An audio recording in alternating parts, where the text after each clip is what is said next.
What is skinning? Skinning, or rollbacks as it is sometimes called, takes the form of a thin slice of paper, partially stripped from, but still attached to the surface of a larger sheet and rolled into a tube. Depending on how this skinned area is formed, it can be fairly loose and open, or tight and very hard. In the latter case, it can cause damage to printing blankets. What causes skinning?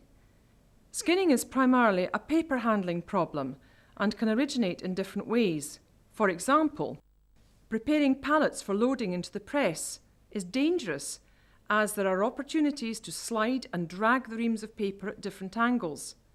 This is arguably the most common origin of skinning problems. Loading the press from bundle-wrapped paper is a common cause of skinning due to the friction of one block of paper sliding across another. The skin starts at the point where the two surfaces come together, which is not necessarily the edge. Sliding a block of paper over a guillotine table, which has a badly worn bottom stick, can cause damage to the edge of the sheet. The force of sliding the paper, combined with its weight, results in a thin segment of the sheet being rolled back from the edge into a hard lump. This is a well-recognized problem within the industry, and it is normal practice to remove the bottom sheet of every block after guillotining. Inserting wedges of wood, plastic, paper, etc. into the pallet to aid feeding on the press can cause damage to the edge and surface of the sheet.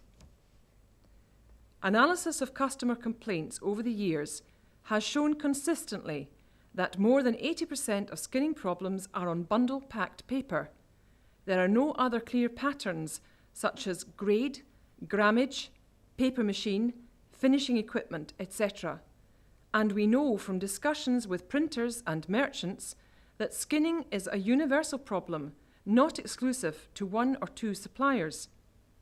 These facts reinforce the conclusion that skinning is primarily a handling problem.